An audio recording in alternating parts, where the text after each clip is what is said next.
Hello बच्चों। आज हम तुम्हारा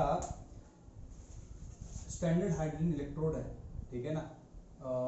या फिर उसको प्राइमरी इलेक्ट्रोड भी बोलते हैं, रेफरेंस इलेक्ट्रोड बोलते हैं, है ना। तो ये इसके बारे में पढ़ेंगे और इलेक्ट्रोकेमिकल सीरीज के बारे में पढ़ेंगे। उससे पहले एक छोटा सा कॉन्सेप्ट है ईएमएफ और सेल पोटेंशियल का, ठीक है। तो ईएमएफ और सेल पोटेंशियल, इधर ईएमएफ लिख लो और इधर सेल पोटेंशियल लिख लो, ठीक है। तो अगर मैं तुम्हें कहता हूं किसी का E not is equal to 1 volt, तो उसका मतलब क्या होता है? उसका मतलब होता है वो ईएमएफ है। लेकिन जरूरी नहीं है कि वो जो सेल है वो पूरा का पूरा उतना ही वोल्टेज प्रोवाइड कर रहा हो, ठीक है। ऐसा कैसे होता है? फिजिक्स के थ्रू समझाते थोड़ा सा।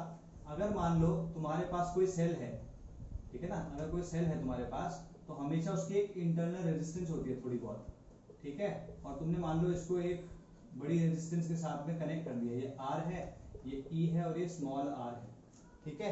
तो आइडियली तो हमें, अगर हम आर को 0 मानते हैं, तो इस कैपिटल आर के अक्रॉस जो पोटेंशियल ड्रॉप होगा वो ई के इक्वल होगा। लेकिन ऐसा होता नहीं है इन जनरल, है ना, क्योंकि हम प्रैक्टिकल चीजों की बात कर रहे हैं। तो ई इक्वल टू होता है, ई इक्वल टू होता है आई आर, या यू कह लो इसके वजह से जो पोटेंशियल ड्रॉप है वो होता है आई आर। इसकी वजह से जो पोटेंशियल ड्रॉप है वो आई आर है, सॉरी आई आर नहीं, आई स्मॉल आर। और इसकी वजह से जो पोटेंशियल ड्रॉप है वो है आई आर। तो अगर तुम पूरा का पूरा देखोगे तो ई इक्वल टू आता है I R plus I are, ठीक है। इस आई आर को तुम वी भी लिख सकते हो, तो V plus I R, I small R, तो v will be equal to e minus I R. तो तुम देख रहे हो यहां पर जो ये है, दिस इज सेल पोटेंशियल, जो एक्चुअली में वो प्रोवाइड कर रहा है, ठीक है, जो एक्चुअली में वो प्रोवाइड कर रहा है। और ये जो है ये ईएमएफ कहलाता है, ये एक्चुअली में provide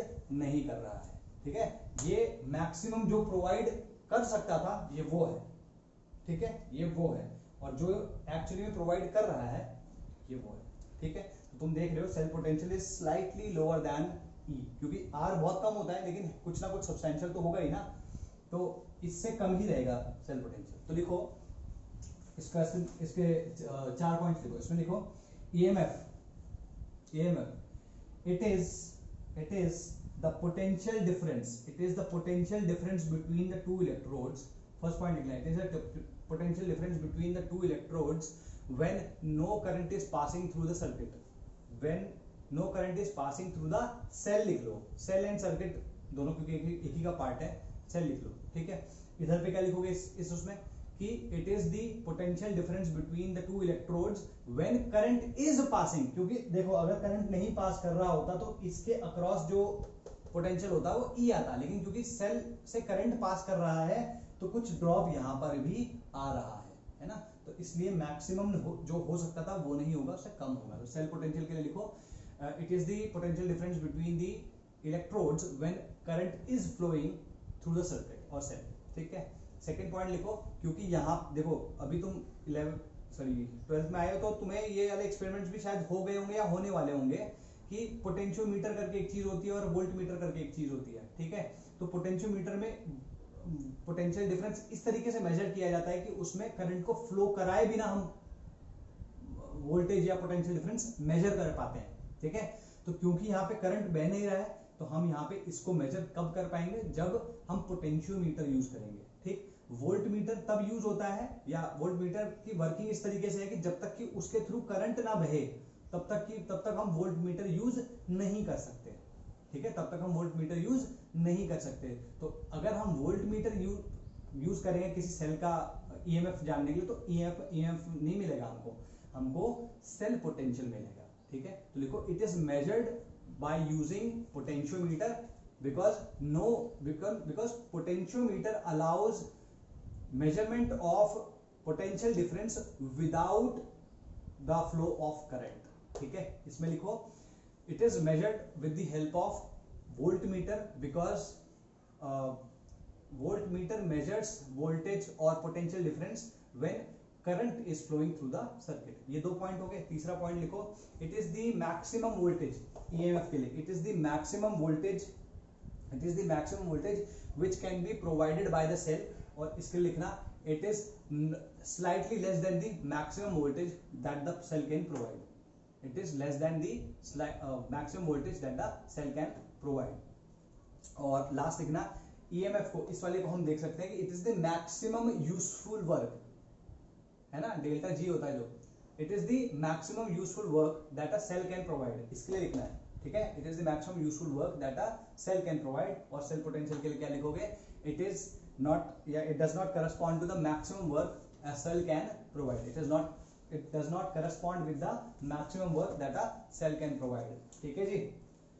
okay, now let's talk about reference electrodes। देखो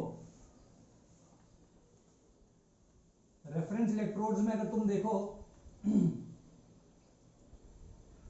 ये reference electrode का मतलब क्या है भाई, सबसे पहली चीज क्या है कि किसी भी इलेक्ट्रोड का जो किसी भी इलेक्ट्रोड का इलेक्ट्रोड पोटेंशियल एब्सोल्यूट टर्म्स में हम नहीं जान सकते, है ना, ये बात मैंने पहले भी कही है। तो किसी भी हाफ सेल या उससे रिलेटेड जो इलेक्ट्रोड है उसका ईएमएफ जानने के लिए या उसका ई नॉट सेल जानने के लिए इलेक्ट्रोड पोटेंशियल जानने के लिए we will have to use some kind of a reference electrode, ठीक है। तो हमने तो नहीं, साइंटिस्ट ने जो IUPAC है, केमिस्ट्री ये क्या होता है, international union of applied, IUPAC, pure and applied chemistry, international union of pure and applied chemistry, इन लोगों ने क्या किया, एक स्टैंडर्ड इलेक्ट्रोड मतलब एक इलेक्ट्रोड बनाया, तैयार किया, और उसको बोला कि ये स्टैंडर्ड है, और उसको एक रैंडम आर्बिट्रेरी वैल्यू असाइन कर दी, ठीक है, और फिर उसके बेसिस पे बाकी सबका इलेक्ट्रोड पोटेंशियल नापा, ठीक है जी। तो यहां पर जिसको हमने रेफरेंस इलेक्ट्रोड बनाया है, अभी हम उसके बारे में बात करेंगे, बाकी और किसी हाफ सेल्स के बारे में बात नहीं करेंगे। तो let's talk about these reference electrodes. तो ये हेडिंग डालो रेफरेंस इलेक्ट्रोड्स, लिखो रेफरेंस इलेक्ट्रोड्स, ठीक है जी। अच्छा, तो पहले सबसे पहले इसकी प्रॉपर्टी क्या होनी चाहिए, इसकी ऐसे करके लिख लो यहाँ पे प्रॉपर्टीज, या इसकी डेफिनेशन लिखो पहले यार। रेफरेंस इलेक्ट्रोड है ना, तो इसमें लिखो those electrodes for whom those electrodes designated by the IUPAC to measure the electrode potential of other electrodes, ठीक है, to measure the electrode potential of other electrodes. An arbitrary value is assigned to such an electrode, ठीक है, ये clear होगी बात। अच्छा, अब इसकी प्रॉपर्टीज देखो, प्रॉपर्टीज क्या होंगी, पहली प्रॉपर्टी क्या है कि इसका जो सेल पोटेंशियल है that needs to be known, ठीक है, वो पता होना चाहिए कितना है, और वो स्टैंडर्ड होना चाहिए, it should not keep on changing, ठीक है। तो पहली चीज लिखो इलेक्ट्रोड पोटेंशियल शुड बी, या standard electrode potential should be known and standard, दोनों चीजें होनी चाहिए, ठीक है जी। सेकंड क्या है कि it should be capable of showing oxidation as well as reduction, उसमें ऑक्सीडेशन भी पॉसिबल होना चाहिए और रिडक्शन भी पॉसिबल होना चाहिए। क्यों?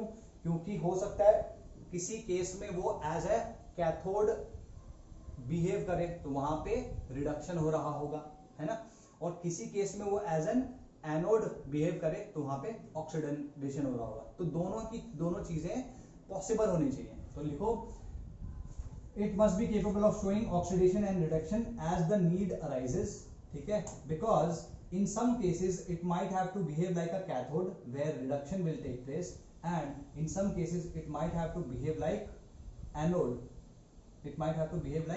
anode where oxidation will take place, ठीक है। ये तो होगी तुम्हारी प्रॉपर्टीज। अब टाइप्स की बात कर लेते हैं। देयर आर टू टाइप्स, ठीक है, हम जो अभी डिस्कस करेंगे वो प्राइमरी करेंगे। तो there are two types, primary,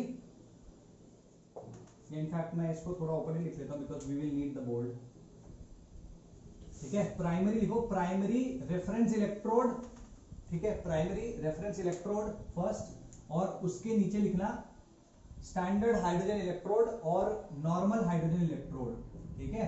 तो first is primary reference electrode या स्टैंडर्ड हाइड्रोजन इलेक्ट्रोड और नॉर्मल हाइड्रोजन इलेक्ट्रोड, ठीक है। और जो दूसरा होता है उसको बोलते हैं सेकेंडरी रेफरेंस इलेक्ट्रोड। ये कौन सा होता है? कैलोमिल इलेक्ट्रोड, ठीक है जी। ये जो कैलोमिल इलेक्ट्रोड है इसको हम थोड़ा सा आगे जाके देखेंगे, अभी इसके साथ में नहीं पढ़ेंगे, ठीक है। तो तुम दोनों के दोनों लिख लोगे, उसके बाद हेडिंग डालो SHE स्टैंडर्ड हाइड्रोजन इलेक्ट्रोड। तो हम पहले इसकी बात करेंगे अभी, ठीक है जी। तो इसे इस तरीके से देखो भाई,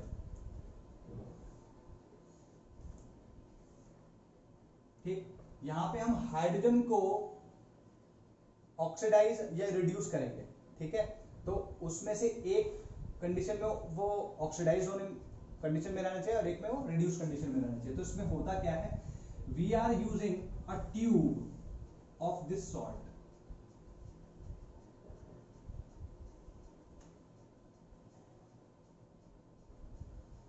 we are using a tube of this sort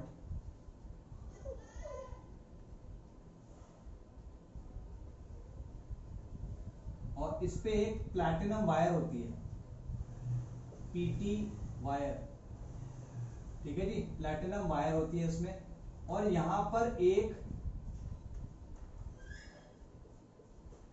block होता है प्लैटिनम कवर्ड विद कार्बन, या ये कह लो प्लैटिनम ब्लैक का एक कवर्ड, प्लैटिनम ब्लैक का एक ब्लॉक होता है, प्लैटिनम ब्लैक, ठीक है जी। यहां पर H+ जो कि हाइड्रोजन की ऑक्सीडाइज्ड कंडीशन है,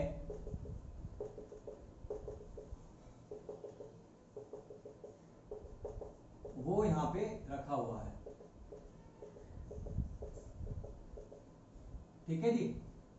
तो this is solution of H+, acidic solution है। ये H+ कहां से आ रहा है डजंट मैटर, लेकिन यहाँ पे H+ है, इतना अपने को जानना है, ठीक। अब यहां पर जो है इधर एक ओपनिंग है, ठीक है। यहां से तुम H2 की बात करो, यहां पे या यूं कह लो, अभी मैं अंदर की तरफ दिखा रहा हूं, H2 प्योर, ठीक है, एट 1 एटमॉस्फेयर, और ये जो H+ की कॉन्सेंट्रेशन होनी चाहिए वो भी 1 m होनी चाहिए, ठीक है। और टेम्परेचर तुम्हारा 25 डिग्री सेल्सियस या 298 केल्विन, ठीक है।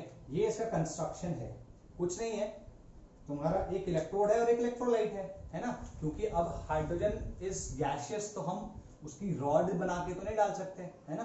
तो वी मेड अ कॉन्ट्रैक्शन जिसमें एक ऐसे ट्यूब हमने रखी है, उस ट्यूब में यहाँ कहीं सब जगह पे जो खाली खाली स्पेस दिख रहा है, ये वाला स्पेस, यहाँ हाइड्रोजन भरी है, और इस पे एक प्लैटिनम की वायर लगी है, ठीक है। इस प्लैटिनम की वायर से प्लैटिनम ब्लैक का ब्लॉक लटका हुआ है, और इसके जस्ट बाहर पे यहाँ पे एसिडिक सोल्यूशन है, यहाँ पर एसिडिक सोल्यूशन है, ठीक है। तो ओके, नाउ यहाँ पर जो हाइड्रोजन का प्रेशर है वो 1 एटमॉस्फेयर पे मेंटेन करके रखा जाता है। शुरुआत की बात कर रहा हूँ जो स्टैंडर्ड कंडीशन है, और इसी कॉन्सेंट्रेशन जो है वो 1 m रखी जाएगी, टेम्परेचर 25 डिग्री सेल्सियस होगा, ठीक है। तो इसमें लिखो primary reference electrode SHE is a type of gas ion is a type of gas ion electrode or half cell. In this electrode H2 is used as the in place of the electrode rod, ठीक है ना। जो तुम वहां पे rod use करते हो उसकी जगह तुमने हाइड्रोजन यूज किया है, ठीक है। तो पहले पॉइंट में अगर हम देखें तो ये जो बनती है ये हाइड्रोजन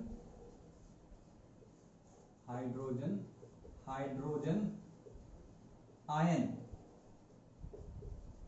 सेल बन रहा है, you can see that this is the first point, या ए समझ लो इसको, ठीक है जी। नेक्स्ट पॉइंट लिखो,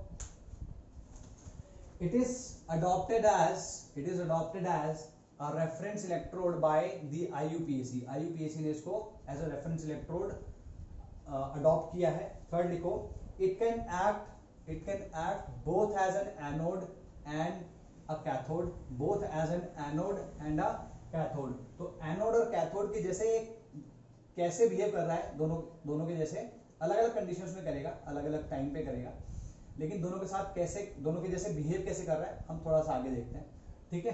तो तीसरा पॉइंट हो गया एनोड और कैथोड दोनों के जैसे बिहेव कर सकता है। और चौथा पॉइंट क्या है कि इसको एक arbitrary, it was assigned an arbitrary value of 0 volt, it has been assigned an arbitrary value of 0। तो ई नॉट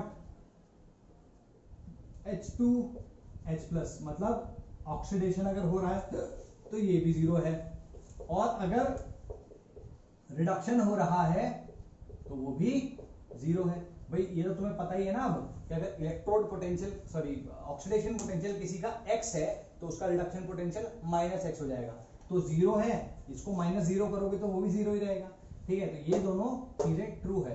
तो इसको लिखो, it has been assigned an arbitrary value of 0 at standard conditions, that is the oxidation potential as well as the reduction potential of SHE in standard conditions is 0, ठीक है। तो ये clear होगी बात, ठीक है। अब ये कंस्ट्रक्शन करके हेडिंग डालो और तब ये बना लो, इसको बना लो, ठीक है। तब मैं इसके बारे में बताता हूँ, इसको बना लो। लिखो इसमें प्लैटिनम एन इनर्ट इलेक्ट्रोड, ऐसे करके लिखना। इसके बाद एक बार बना लोगे, उसमें लिखना प्लैटिनम और फिर लिखना एरो बना के, प्लैटिनम इज यूज्ड या platinum an inert electrode is used as an electrode in this half cell, in this reference cell, ठीक है। तो platinum is used, platinum as because it is inert is used as an electrode, is used as an electrode in this half cell। पहली चीज तो ये होगी। दूसरा चीज क्या है, H2। अब pure H2 is introduced through a pipe into the tube,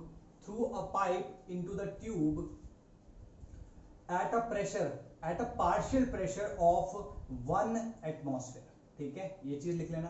third लिखो, the concentration of H+ ion in this solution, the concentration of H+ ions in the solution is 1 m, ठीक है।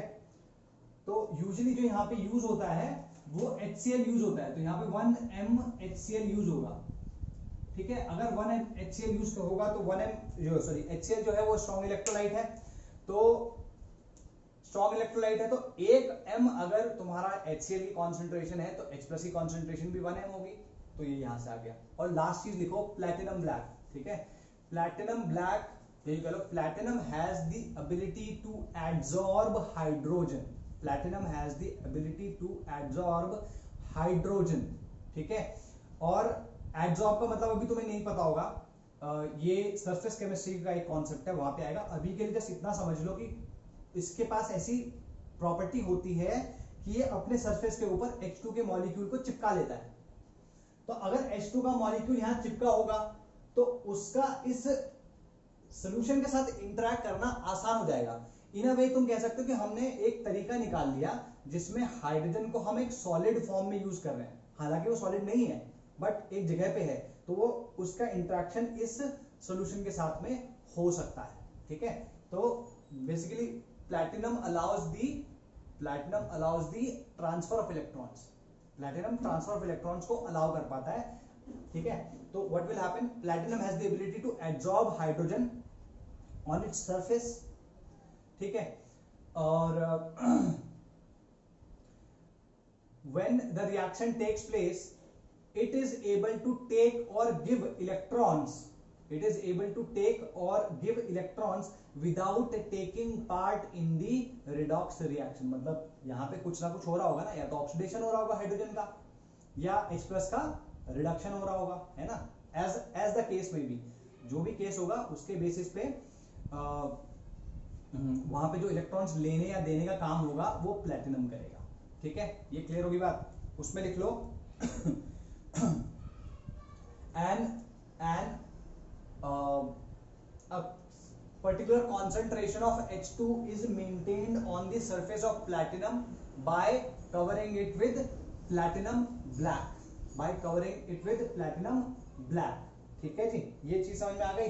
तो अगर तुम ध्यान से देखो तो यहाँ पे जो कॉन्स्टेंट ये इक्विलिब्रियम है वो किस किस के बीच में है, किस किस के बीच में है, H2 और H प्लस के बीच में वो है इक्विलिब्रियम है ना। अगर मान लो ये तुम सेल बनाते हो, सॉरी हाफ सेल या इलेक्ट्रोड बनाते हो, तो तुम्हारा ये वाला कांस्टेंट, सॉरी ये वाला इक्विलिब्रियम यहाँ पे सेट हो जाएगा।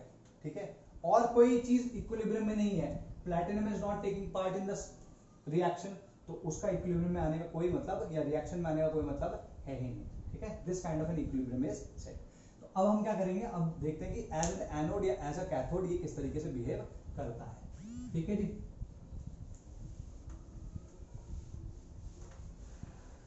तो कोशिश करते हैं हम इसको आधा आधा बांटने की, इधर एज अ कैथोड लिख लेना इसको और इधर लिख लेना एज एनोड। ठीक है जी, अब हम बात करेंगे कैथोड और एनोड की। तो सबसे पहले तुम इसका सेल रिप्रेजेंटेशन देखो। एनोड के जैसे, एनोड पे क्या हो रहा होगा, H2 और H प्लस में किसका ऑक्सीडेशन नंबर ज्यादा है, H प्लस का। ठीक है, और ऑक्सीडेशन कब होता है, जब इलेक्ट्रॉन दे दिया जाता है या ऑक्सीडेशन नंबर बढ़ जाता है। तो इसमें जो रिएक्शन हो रही होगी, सबसे पहले लिखते हैं, रिएक्शन लिख लेते हैं पहले। देखो इसकी रिएक्शन होगी anode half cell reaction AHCR। AHCR क्या होगी, H2 gives H2H plus 2 electrons, ये इसकी रिएक्शन होगी, आया ना। ठीक है जी, अच्छा अब इसका एनोड हाफ सेल रिप्रेजेंटेशन। ठीक है, ये रिप्रेजेंटेशन क्या होगी, देखो यहां पर जो एक्चुअली में कैथोड, सॉरी एनोड के जैसे बिहेव कर रहा है वो हाइड्रोजन नहीं है, इट इज प्लैटिनम। ठीक है, और तुम्हें पता ही है कि हम जो एनोड होता है उसको हमें एक्सट्रीम लेफ्ट में लिखते हैं, तो we will write it as this PT, platinum solid. अच्छा, सॉलिड के साथ में जो हाइड्रोजन है, कैसी है, गैस है, तो we can give it a phase change, कि फेज चेंज हो गया और यहाँ पे H2 है गैसियस फॉर्म में, और इसका प्रेशर नीचे लिख रहा हूं मैं, इसके नीचे यहां लिख रहा हूं। ठीक है, 1 एटमॉस्फेयर है, pH2 is equal to partial pressure of hydrogen is 1 atmosphere. ठीक है जी, अच्छा अब क्योंकि इस हाइड्रोजन का इंटरेक्शन एक्चुअली में किससे है, H प्लस आयन से, तो हमने फिर गैस और एक्वस के बीच में एक फेज बाउंड्री डाल दी। यहां पे क्या आएगा, H plus in aqueous form. ठीक, और इसकी कॉन्सेंट्रेशन क्या लिखी हमने, C is equal to 1m। ठीक है, ये इसका रिप्रेजेंटेशन हो गया। या फिर तुम इस तरीके से भी देख सकते हो, क्योंकि प्लैटिनम के ऊपर हाइड्रोजन है, मतलब प्लैटिनम के ने एब्जॉर्ब करके रखा हुआ है, और प्लैटिनम और H प्लस के बीच में एक्चुअली में कांटेक्ट है, तो हम इसको इस तरीके से भी लिख सकते हैं। H2 ऐसे लिख लो। ठीक है, प्लैटिनम क्या है, सॉलिड है, और यहाँ पे इसके नीचे तुम लिख लेगो इसका pH2 इक्वल्स टू 1 एटमॉस्फेयर। हालांकि मैं छोटा छोटा लिख रहा हूँ, होपफुली दिख रहा हो ये। ठीक है, और बोल भी रहा हूँ साथ में, तो I think it should work. Got it, ये H प्लस हो गया और इसकी कॉन्सेंट्रेशन 1m हो गई। ठीक है, तुम ये देख रहे हो कि प्लैटिनम और H प्लस के बीच में एक फेज बाउंड्री है। तो इस तरीके से भी लिखा, तुम देखोगे कहीं ना कहीं इसको।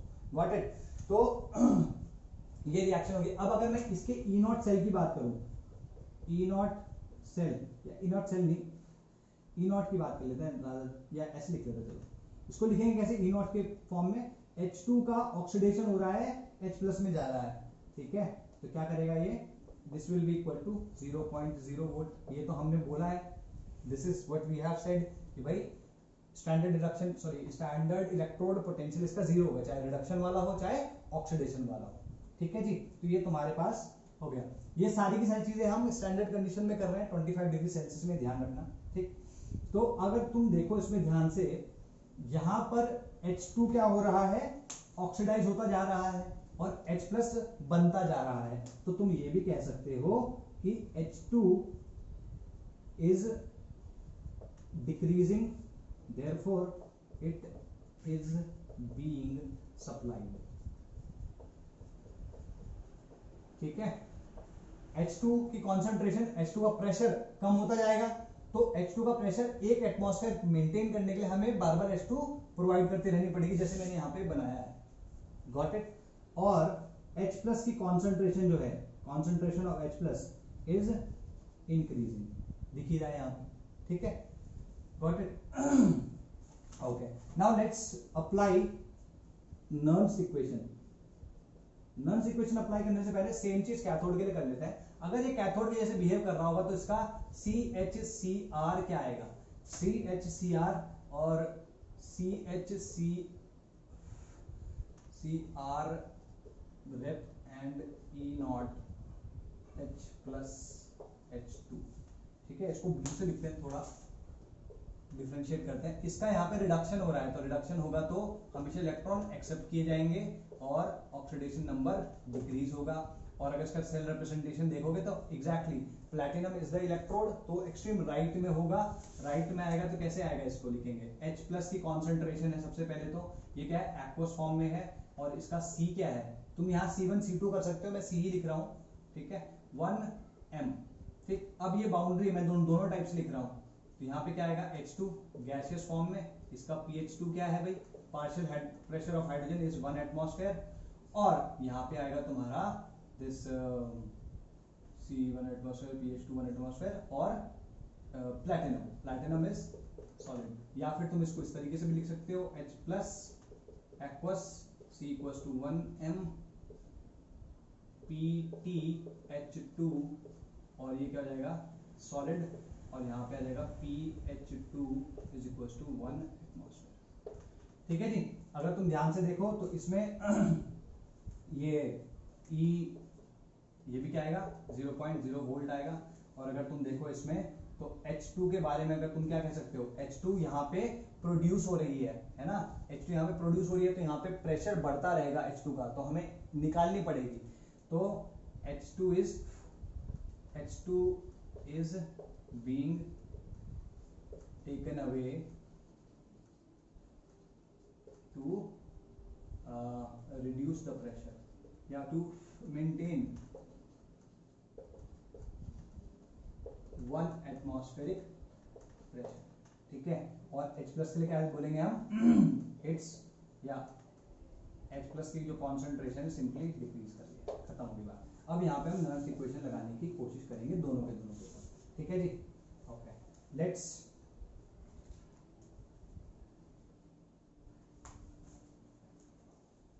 नर्म्स इक्वेशन लगाओगे तो कैसे लगाओगे भाई, सिंपल सी चीज है. जब नर्म्स इक्वेशन लगाओगे तो तुम इसे लिखोगे E equals to E0 minus, यहाँ पे देखो n क्या है, n इक्वल्स टू 2 है भाई, यहाँ पे भी n इक्वल्स टू 2 है. ठीक है, तो हम यहाँ पे लगाएंगे 0.0591 अपॉन 2. ठीक है, लॉग. अब यहाँ पे देखो ध्यान से, ये H प्लस है, ये कॉन्सेंट्रेशन राइट साइड में है, तो हम क्या करेंगे, इसको H प्लस की कॉन्सेंट्रेशन, इसका कोएफिशिएंट क्या है 2, तो इसलिए स्क्वायर हो जाएगा, अपॉन pH2, इसकी कोएफिशिएंट क्या है 1, तो इसको ऐसे रखेंगे. ठीक है जी, क्लियर होगी बात. कुछ लोग क्या करते हैं, इसको हाफ लिखते हैं, half H2 gives H plus plus 1 electron, तो उससे भी कोई फर्क नहीं पड़ेगा. तुम अगर देखोगे तो मैं यहां से भी वही चीज लिख सकता हूं. ध्यान से अगर देखो, अगर मैं इसको P1/2 लिख दूं, P⁻², तो मैं इसका भी स्क्वायर कर सकता हूं. तो इस पूरी की पूरी क्वांटिटी का स्क्वायर है, इसको बाहर लिया तो 2 ऊपर आ जाएगा, तो 2 से 2 कट गया. ठीक है, इस केस में उल्टा वाला जो केस है उसमें अगर मैं लिखना चाहूं तो कैसे लिखूंगा, 0.0591 अपॉन, उस वाले केस में क्या होगा, 1 होगा ये, तो यहाँ पे 1 आ जाएगा. लॉग इसका क्या हो जाएगा, H प्लस का 1, तो इसको तो हम ऐसे लिख देंगे, और इसका हो जाएगा कोएफिशिएंट हाफ, तो इसका pH2 रेज़ टू हाफ, है ना. तो ऐसे लिखने की हमें जरूरत नहीं है. ठीक है, तो लेकिन फिर भी तुम अगर ऐसा कभी फाइंड करो किसी बुक में, कहीं पे भी किसी क्वेश्चन में, तो डरना नहीं, इट इज द सेम. चाहे तुम ऐसे लिखो चाहे वैसे लिखो, ई नॉट में चेंज नहीं आएगा, ना ही ई सेल में चेंज आएगा। ठीक है, हमने बात करी थी it is an intensive property not an extensive property. ठीक है जी, okay now where were we. ठीक है जी, ये आ गया। अब इसको आगे देखते हैं, ई नॉट क्या है, 0 है, तो इसको लिख लिया माइनस, ये तो 0 आ गया, हटा दो इसको। अभी इसको मैं 0.06 लिख रहा हूं, तो इसको 0.03 लिख सकते हैं, into log of H plus का कॉन्सेंट्रेशन का स्क्वायर अपॉन PH2 PH2। ठीक है जी, ठीक है, क्लियर होगी बात। मान लो कि तुम्हारे पास PH2 जो है वो 1 है। ठीक है, अगर PH2 1 है तुम्हारे पास, तो तब तुम क्या करोगे, तब इसको 1 रख सकते हो। ये क्या हो जाएगा, इस कंडीशन लिख लेना, if PH2 is equal to 1, ये उस कंडीशन में बात कर रहा हूं, अदरवाइज तुम्हारा फॉर्मूला इतना ही है, E is equal to this. ठीक है, अगर यहाँ पे PH2 इक्वल टू 1 है तब की मैं बात कर रहा हूं, तब हम क्या करेंगे, इसमें इसको 1 रख दोगे, तो यहाँ क्या आ जाएगा, E equals to minus 0.03 log H plus का स्क्वायर। ठीक है, इसी कॉन्सेंट्रेशन का स्क्वायर, इसको 2 को बाहर ले आओगे तो कितना आ जाएगा, 0.06, ये कितना आ जाएगा, E equals to minus 0.06 log H plus. तो माइनस लॉग H प्लस क्या होता है, pH होता है, हम यहाँ पे लिख सकते हैं that it is equal to 0.06 pH। ये एक्चुअली में तुम्हारा फॉर्मूला है, ये लेकिन ध्यान रखना है, ये तभी यूज करना है जब PH2 इज इक्वल टू 1 है या दिया नहीं गया है। बाय चांस वहां पे मेंशन ही ना हो या इधर सेल में मेंशन ही ना हो, तब हम क्या अज्यूम करेंगे, दैट द प्रेशर ऑफ या partial pressure of hydrogen is 1 atmosphere. ठीक है जी, तो ये तुम्हारा फॉर्मूला आ गया, या इसको 0.0591 भी लिख सकते हो, डजंट मैटर। ठीक है, जो तुम्हें सही लगे, बहुत ज्यादा फर्क नहीं पड़ता कैलकुलेशंस में, तुम ये भी लिख सकते हो और 0.0591 लिख सकते हो। सेम चीज अगर तुम यहाँ पे करो तो सेम चीज यहाँ पे करेंगे तो क्या होगा भाई, यहाँ पर E will be equal to, मैं ये पूरा स्किप कर रहा हूँ स्टेप, यहाँ पे अगर तुम देखो तो E will be equal to minus 0.0591 upon 2 तो आ गया। अभी इधर क्या है, log of PH2 upon H plus का होल स्क्वायर। ठीक है, तो यहाँ पे अगेन ये तो तुम्हारा नॉर्मल फॉर्मूला आ गया, if PH2 is equal to 1 और नॉट गिवन, अगर दिया ना हो तो हम ये अज्यूम कर लेंगे। ठीक है, तो इस केस में क्या होगा, E will be equal to 0.0591, इसको भी इनफैक्ट तुम 0.0591 रख लो, कंफ्यूज मत होना भाई। ठीक है, और 2 into log 1 upon H plus का होल स्क्वायर। ठीक है, इसको ऊपर ले आओगे तो यहाँ नेगेटिव आ जाएगा, तो हम क्या लिख सकते हैं इसको, plus 0.0591 upon 2 log H plus का होल स्क्वायर। इसका अगर 2 में बाहर ले आऊं तो ये 2 से 2 कट जाएगा, तो मैं इसको ऐसे भी लिख सकता हूं। ठीक, और क्योंकि log H प्लस या minus log H plus equal to PH होता है, तो मैं इसे ऐसे लिखूंगा 0.0591 PH माइनस 0.0591 PH। ठीक है, तो यहां पर फॉर्मूला क्या आ रहा है ये, और यहां पर एग्जैक्टली उसका ऑपोजिट आ रहा है। तो तुम्हें एक चीज यहां पे देखने को मिली कि अगर तुम्हें पीएच दिया हो या कहीं से पीएच निकाल सको तो तुम डायरेक्टली यहां पे ई सेल निकाल सकते हो या इलेक्ट्रोड पोटेंशियल तुम इसका निकाल सकते हो अदर देन स्टैंडर्ड कंडीशंस। ठीक है जी, ये क्लियर रहेगा। तो कुछ क्वेश्चन करते हैं जरा। ठीक है, समझ में आ गया होगा, क्वेश्चन करते हैं भाई थोड़े से।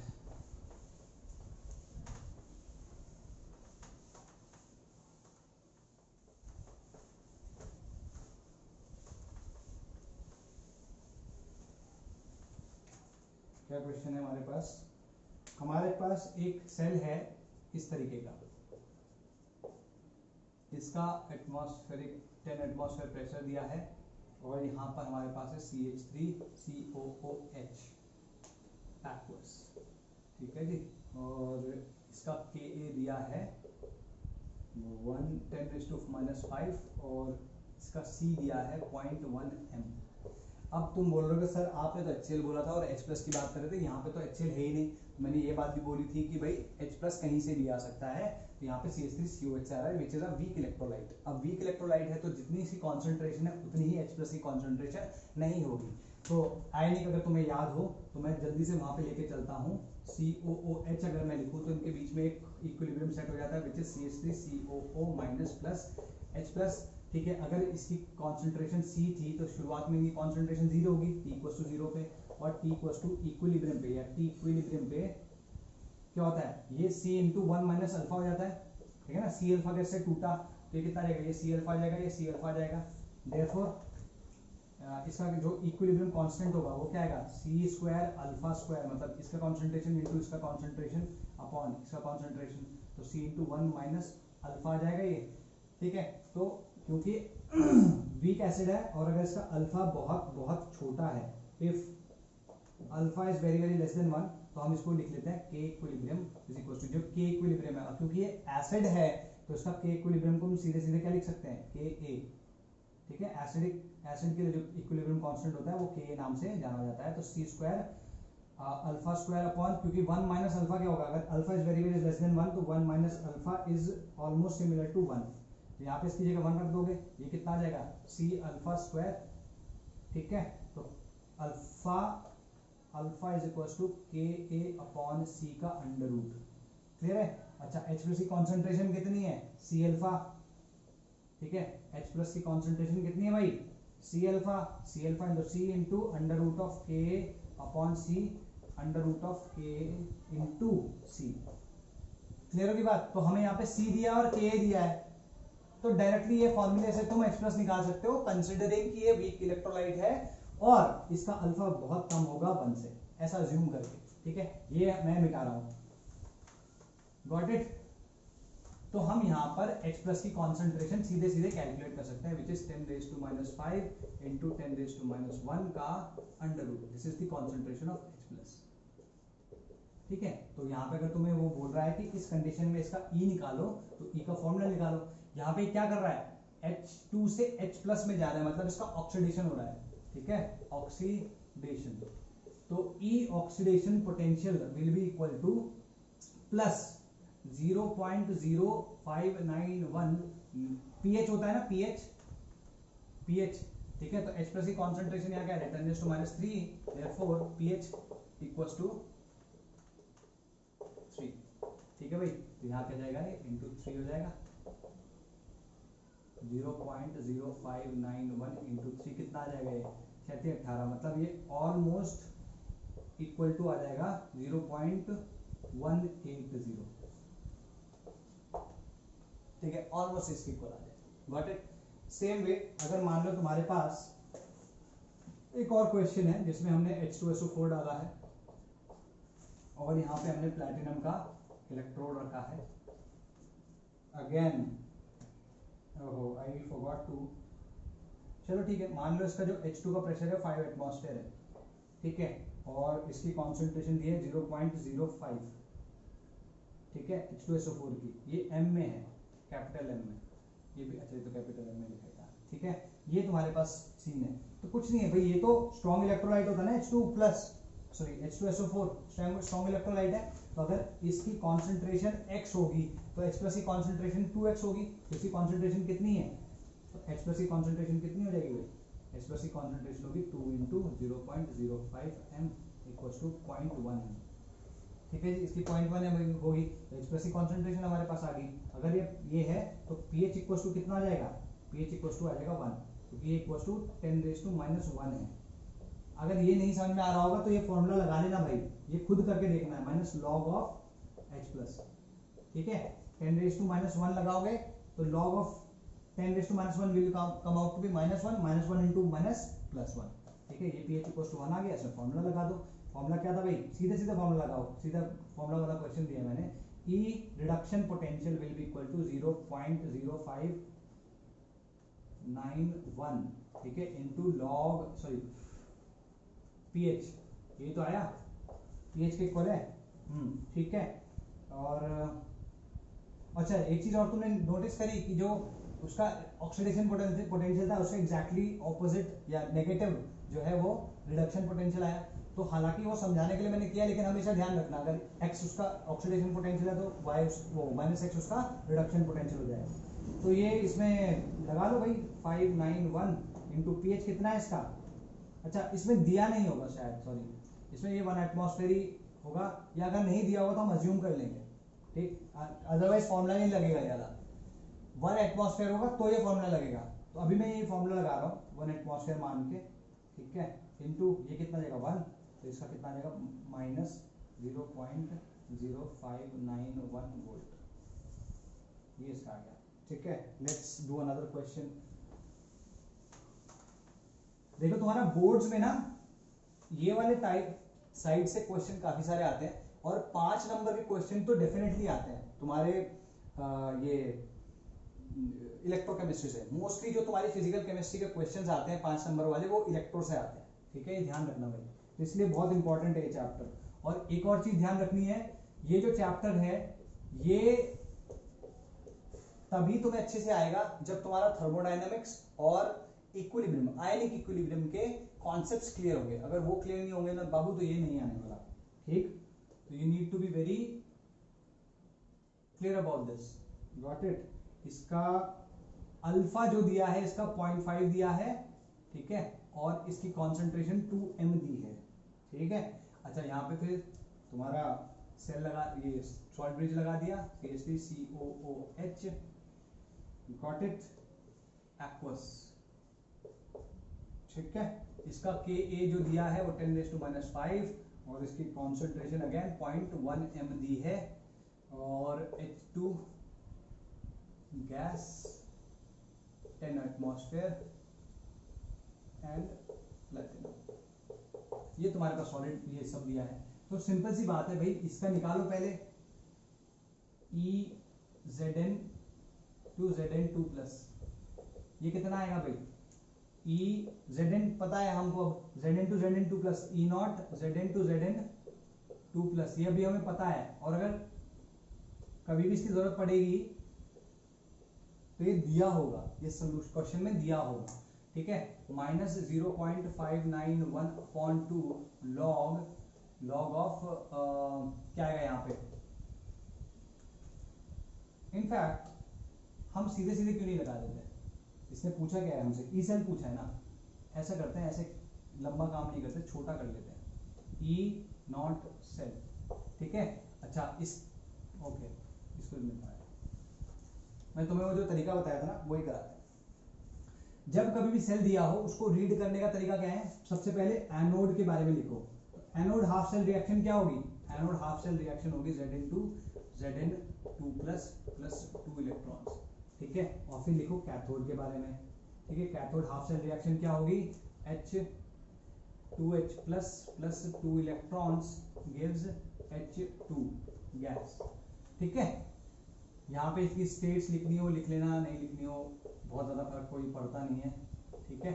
अब क्या करना होता है, ये स्टैंडर्ड प्रोसीजर है। जब कभी भी कोई सेल दिया हो, ये मैं तुम्हारे 12th के लिए बोल रहा हूँ, इनफैक्ट तुम्हारे एग्जाम ये जेईई के लिए भी बोल रहा हूँ, क्योंकि सीधे सीधे फॉर्मूला कभी नहीं लगाना इसमें। इसमें क्या करना है, स्टेप फॉलो करने हैं। सबसे पहले इनकी हाफ सेल रिएक्शन लिखो, हाफ सेल रिएक्शन लिखो without fail, half cell reaction दोनों की लिखनी है। अब फिर इनको ऐड करना है, कंप्लीट सेल रिएक्शन लिखनी है, CCR को कैसे लिखोगे, Zn सॉलिड प्लस 2H+, ये तो कट जाएंगे भाई, है ना, gives Zn2+ aqueous plus H2 gas, ये तुम्हारे पास आ गई, ठीक है जी। अब यहां पर तुम सीधे सीधे इस पे अगर E सेल की बात करोगे, सॉरी E0 सेल की बात करोगे, E0 सेल क्या होगा, इसका ऑक्सीडेशन पोटेंशियल, या यूं समझो मैं वही करवा रहा हूं, कैथोड का रिडक्शन पोटेंशियल माइनस, भाई E0 सेल क्या होगा, E0 cathode potential minus cathode minus E0 CRP लिखो, CRP मतलब कैथोड का रिडक्शन पोटेंशियल, और ARP मतलब एनोड का रिडक्शन पोटेंशियल, ठीक है। ये हमेशा ध्यान रखना है। मैं ये वाला कन्वेंशन फॉलो करता हूं जिसमें दोनों की रिडक्शन पोटेंशियल, क्योंकि तुम्हें क्वेश्चन में रिडक्शन पोटेंशियल ही दिया होगा, तो रिडक्शन पोटेंशियल को यूज करना है कैथोड माइनस एनोड करना है हमेशा, cathode minus anode, cathode minus anode, ठीक। तो ये कैथोड है, किस कैथोड कौन सा है, हाइड्रोजन का। तो हाइड्रोजन का स्टैंडर्ड रिडक्शन पोटेंशियल क्या होता है, 0, माइनस इसका रिडक्शन पोटेंशियल क्या होगा, माइनस ऑफ 0.76 वोल्ट। तो एक्चुअली में इसका जो आएगा 0.76 वोल्ट आ जाएगा, ठीक है। ये ध्यान रखना है, इससे कोई थोड़ा बहुत भी इधर उधर डिगना नहीं है। तो यहाँ पे तुम्हारे पास ई नॉट सेल आ गया। अब ई सेल कर लो, E cell will be equal to E not cell minus 0.591 upon n, n क्या है यहाँ पे, एन इक्वल्स टू 2, ये ध्यान रखना है भाई। तो यहाँ पे 2 आ गया, लॉग ऑफ प्रोडक्ट की concentration upon reactant concentration. Product इसमें क्या है, Zn2 प्लस Zn2 प्लस इसकी कॉन्सेंट्रेशन, इसका कोफिशिएंट 1 है तो इसको 1 ही रहने देंगे, इसका भी कोफिशिएंट 1 है तो इसका प्रेशर आएगा partial pressure of H2 upon 2H plus, तो इसमें H प्लस का होल स्क्वायर आ जाएगा।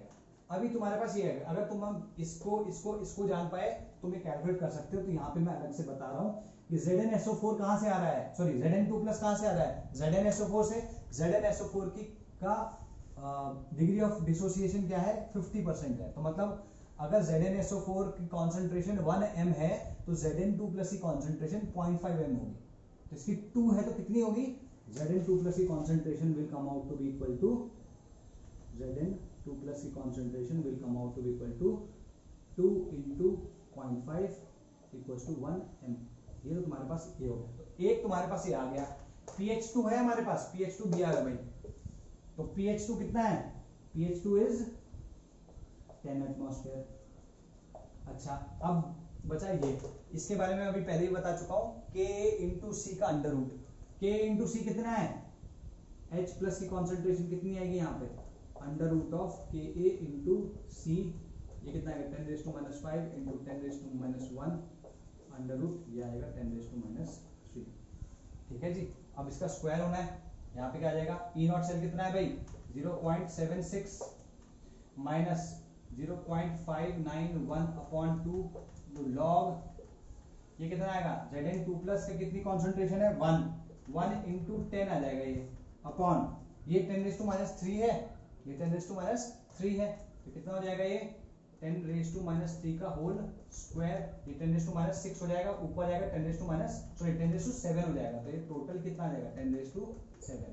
यहाँ पे क्या लिख लेंगे हम इसको, log of 10 raise to 7 is 7, तो यहाँ आ जाएगा 0.76 माइनस 0. मैं इसको 6 ले रहा हूँ तो 0.03 कर देंगे, इसको इंटू 7 कर देंगे, 7 में 21 हो गया, तो 21 और ये कितना आ जाएगा 55.55 वोल्ट। ठीक है, this is your answer, got it. थोड़ा बहुत तुम्हें कैलकुलेशन में इधर उधर करना पड़ेगा, got it. Let's talk about, ये चीज समझ में आ गई होगी अभी, है ना। लेट्स टॉक अबाउट कि किस तरीके से हम इलेक्ट्रोड्स को के ऑक्सीडेशन पोटेंशियल या रिडक्शन पोटेंशियल को, या in general standard electrode potential को कैलकुलेट करते हैं। ठीक है जी।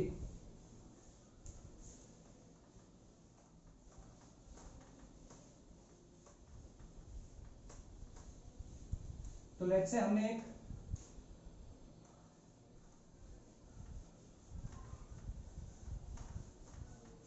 सेल बनाया है, इसमें हमने क्या किया, हमने 2 इलेक्ट्रोड्स लगाए, एक तरफ हमने हाइड्रोजन लगा दिया और एक तरफ हमने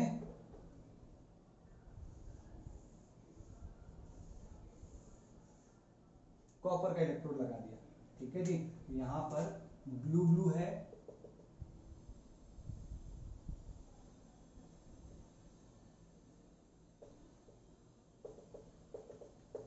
ये कॉपर का सॉल्यूशन है CuSO4, और यहां पर ये है Cu। ठीक है जी। यहां पर अगेन हमने वो ट्यूब यूज करी और हाइड्रोजन इलेक्ट्रोड जो है स्टैंडर्ड हाइड्रोजन इलेक्ट्रोड वो बना लिया। ठीक है, तो गॉट इट। अच्छा, अब यहां पर सेम वही चीज पूरी आएगी, इधर पे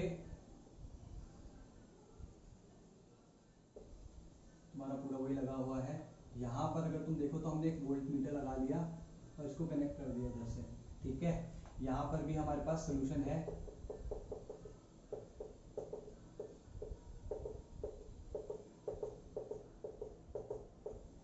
ठीक। ये सॉल्ट ब्रिज हो गया तुम्हारा। यहाँ पर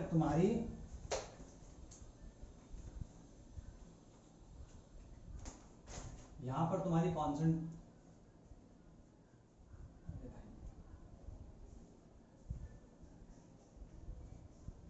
क्या होगा इसको, ठीक है।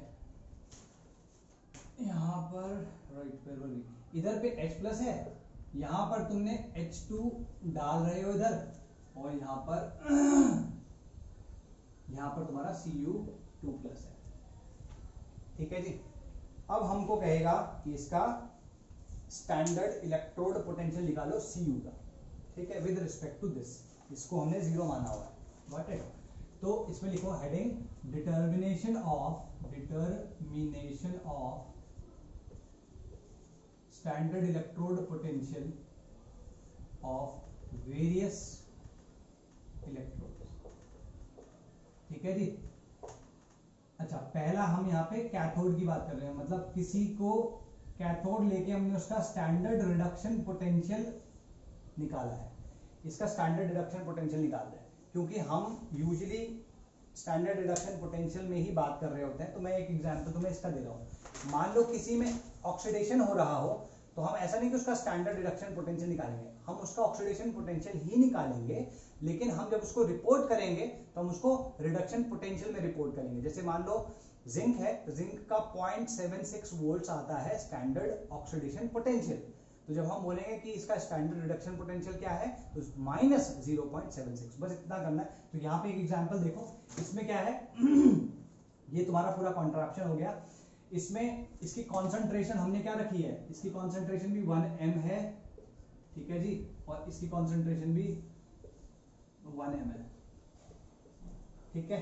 क्लियर होगी बात? तो लेट्स डू दिस। तो फर्स्ट तुम्हारा एनोड है, एनोड पे क्या करोगे भाई, एनोड पे देखोगे H2 is giving H2H plus electron, ठीक है। अच्छा, और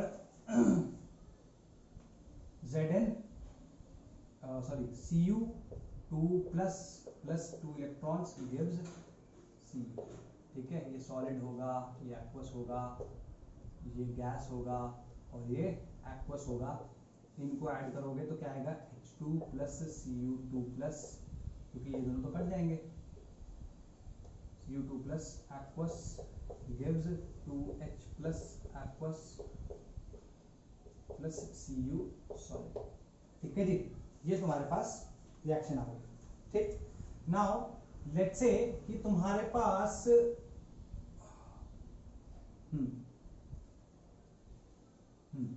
इसमें अब तुम्हारे पास ये आ गया, इसका E0 जो था, किसका, इसका E0 मान लो x है, E0 Cu2 plus 2Cu equals to x है मान लो। हमें नहीं पता कि कितना है, हमने x मान लिया, ठीक है। इसका E0 कितना है भाई, E0 H2 to H plus क्या हो जाएगा, इसका 0 है, ठीक है।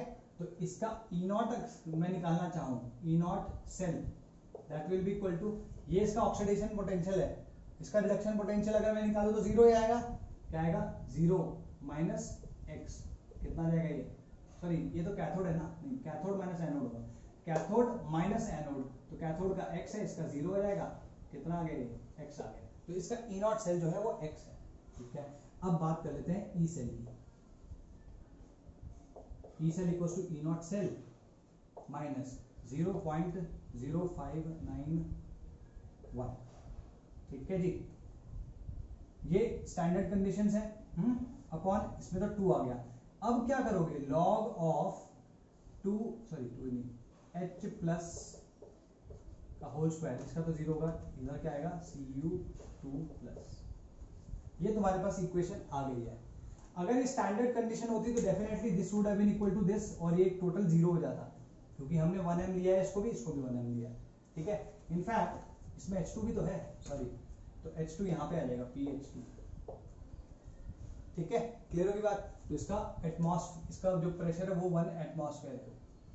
तो अगर स्टैंडर्ड कंडीशन में देखो तो ये तो पूरा जीरो, मतलब ये इक्वल टू ये आ जाएगा, ये पूरी क्वांटिटी जीरो हो जाएगी। लेकिन मान लो कि हमारे पास इस तरीके से दिया हुआ है, ठीक है, एक सेकंड रुको,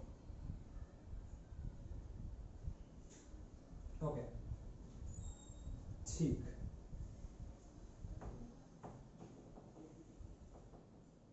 मैं कहीं गलती कर रहा हूं बेटा,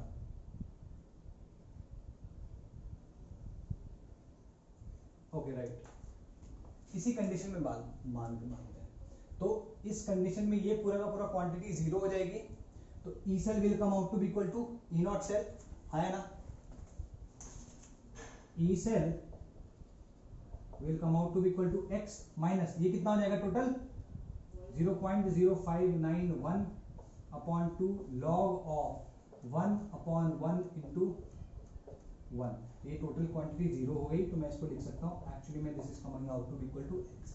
अब तुम बोलोगे सर एक्स तो अभी भी नहीं पता चला ना, लेकिन यहाँ पर हमें ये पता है, ये जो ई सेल लिखा है ना, हमें ये पता है कैसे, नोन फ्रॉम द वोल्टमीटर, ठीक है, जो ई सेल है हमें वोल्टमीटर से पता चल जाएगा, और अगर वोल्टमीटर से हमें ई सेल पता चल गया तो हमें एक्स भी पता चल जाएगा, और एक्स किसके इक्वल है, एक्स इसके रिडक्शन पोटेंशियल के इक्वल है। Are we clear?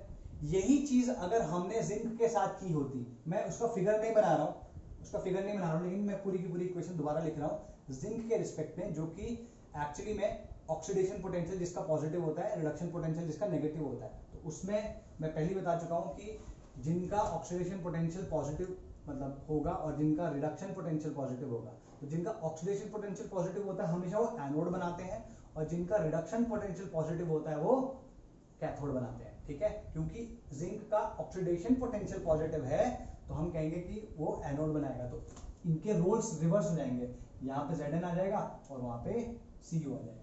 तो इधर क्या होगा, एनोड पे सेम चीज बना रहा हूं, जल्दी जल्दी लिख लो, Zn से Zn 2 प्लस 2 इलेक्ट्रॉन्स, और यहाँ क्या जाएगा 2H plus 2 electrons gives H2, यहाँ पर क्या जाएगा, इसमें भी इसको जो ई नॉट Z, चलो लिख लेते पहले, Zn plus 2H plus gives Zn2 plus H2, ठीक है।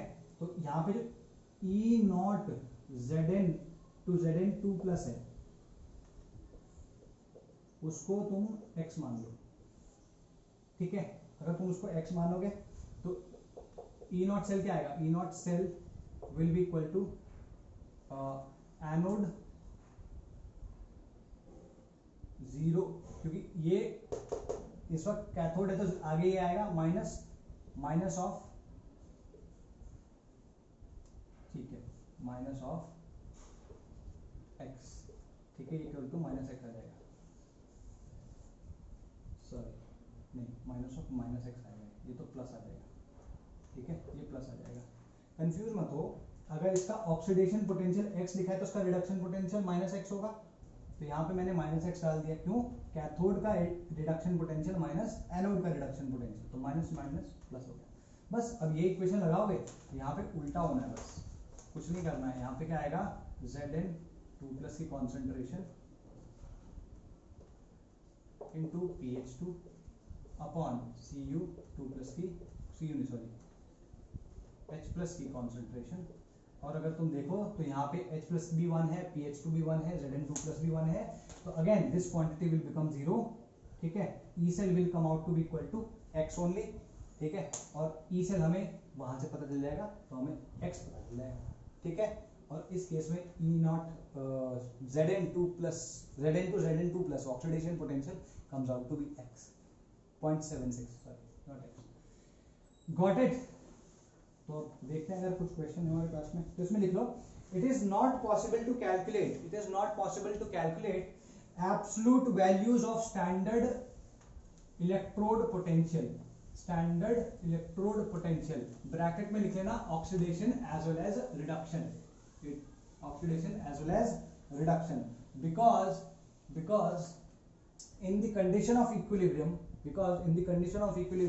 no net movement of charges occur, मतलब कोई करंट फ्लो नहीं कर रहा था, no net movement of charges occur, so we cannot determine absolute electrode potential but only relative standard electrode potential values.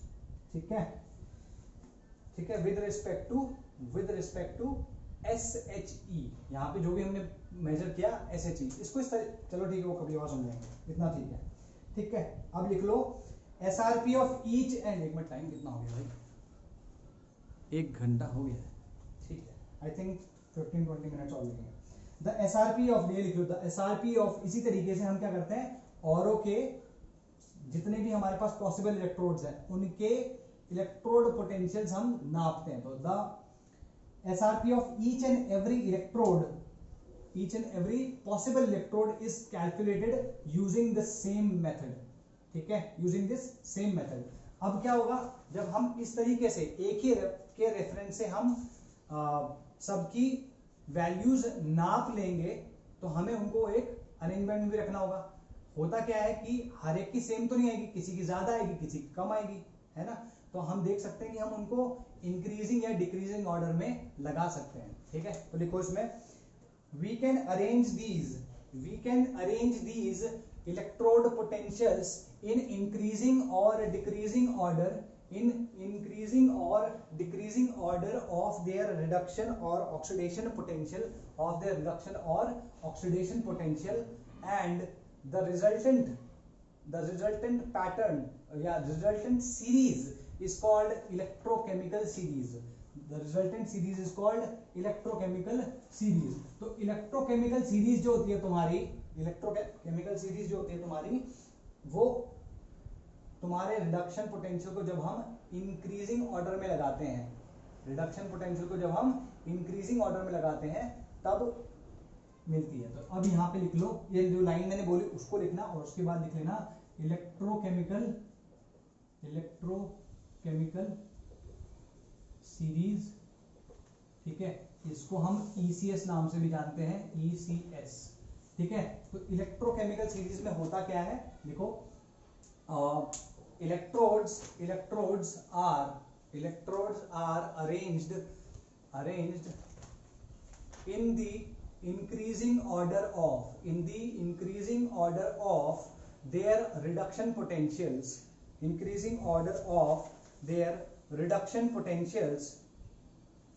and the resultant series is called electrochemical series, ठीक है। अभी इससे पहले तुम बोलोगे सर आपने तो रिडक्शन और ऑक्सीडेशन सबके लिए बोला, तुम कैसे भी अरेंज कर सकते हो, लेकिन जो एक स्टैंडर्ड बनाया गया है तुम्हारी NCERT में और जगह पे भी, वो ये है कि हम यहां से शुरू करते हैं, शुरुआत से ऊपर से शुरू करते हैं और नीचे तक जाते हैं in the order of increasing electrode reduction potential, ठीक है। रिडक्शन पोटेंशियल तुम्हारा इंक्रीज करते हुए होगा from up to top to bottom, ठीक है। ये लिख लिया तुमने।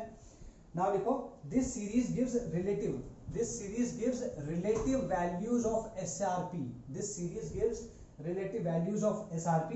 and data related to SHE, ठीक है जी।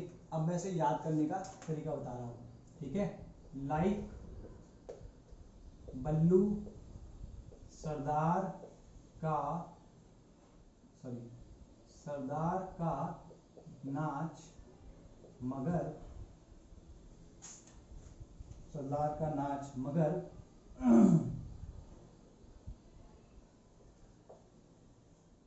मगर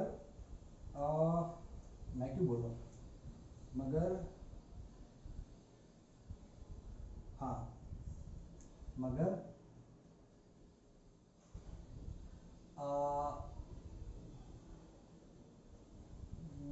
आलू मन,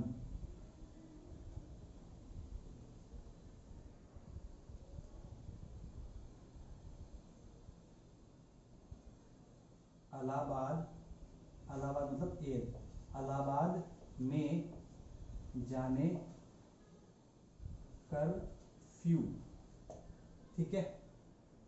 लाइक लाइक बल्लू सरदार का नाच मगर इलाहाबाद में जाने कर्फ्यू। ठीक है, सीडी कोई नी सुन, ठीक है, कोई नहीं सुन पारा, कोई नहीं, सीडी कोई नहीं सुन पारा, पारा मतलब नॉट एच जी पीवी, सुन पारा, क्योंकि सुन पारा है, क्योंकि, क्योंकि मतलब सी यू, क्योंकि आगे, क्योंकि इनके आगे हर गंजा, हर गंजा बार बार पीटो कल और फिर। ठीक है जी, दोबारा बोल रहा हूं इसको। ऐसे बहुत सारे तरीके मिल जाएंगे, तुम खुद के भी इजाद कर सकते हो। मेरा जो तरीका है सिखाने का वो ये है कि लाइक बल्लू सरदार का नाच मगर इलाहाबाद में, ये एम ही नहीं है, सॉरी ये एम एन है, मैंगनीज, एम एन। ठीक है, इलाहाबाद में जाने, इलाहाबाद में जाने कर्फ्यू, सीडी कोई नहीं सुन पा रहा है, क्योंकि, क्योंकि इनके आगे हर गंजा बार बार पीटो कल और फिर। ठीक है, it might not make sense and it usually does not make sense, doesn't matter. अगर ये याद कर सकते हो तो कर लेना भाई, इंपॉर्टेंट है। इसकी वैल्यूज याद करनी है, कोई जरूरत नहीं है, इसकी वैल्यूज याद करने की कोई जरूरत नहीं है, एक्सेप्ट फॉर अ फ्यू जो मैं बता दूंगा अभी। लेकिन हर एक की वैल्यू याद करने की, मतलब जो ई नॉट सेल की बात, sorry E not electrode potential जो है, स्टैंडर्ड इलेक्ट्रोड पोटेंशियल यहां पे लिख लेते हैं। इधर तुम्हारा आएगा SEP और ये क्या हो गया तुम्हारा इलेक्ट्रोड। तो हर एक का SEP जानने की जरूरत नहीं है। अगर तुम्हें इस चीज का, इस सीरीज का कुछ आइडिया लग जाए तो तुम्हारी काफी सारी मुश्किलें आसान हो जाएंगी, इस चैप्टर की भी और इनऑर्गेनिक की भी। ठीक है, तो कैसे होंगी वो देखते हैं। ये मैंने जो बोला लिख लेना इसके आगे, चलो इसमें इनफैक्ट मैं लिखता हूं, लाइक बल्लू सरदार का नाच मगर इलाहाबाद में जाने, इलाहाबाद में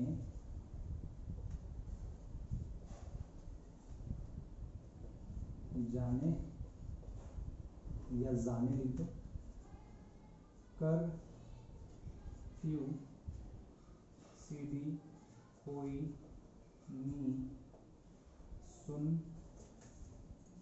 पा रहा है, क्योंकि इनके आगे हर गंजा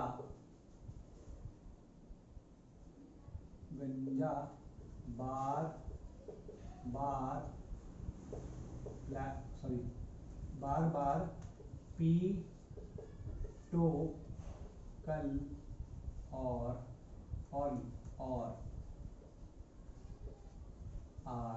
कल और फिर।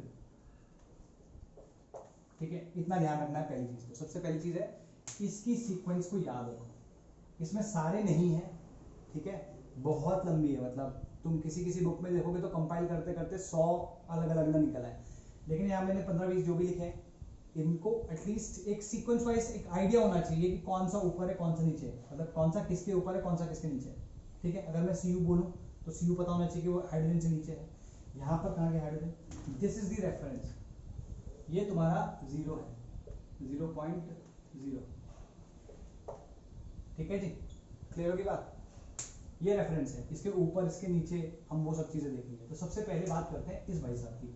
यहाँ पे क्या है, हमने स्टैंडर्ड इलेक्ट्रोड पोटेंशियल या standard reduction potential in particular लिखा है। तो रिडक्शन पोटेंशियल कैसा होता है भाई, इलेक्ट्रॉन लेगा ना, तो Li बनाएगा, यहाँ सॉलिड हो गया और ये एक्वस आ गया, ठीक। तो यहाँ पर जो इसका स्टैंडर्ड रिडक्शन पोटेंशियल आता है that comes out to be equal to -3.05 volt, ठीक है, -3.05 वोल्ट, गॉट इट।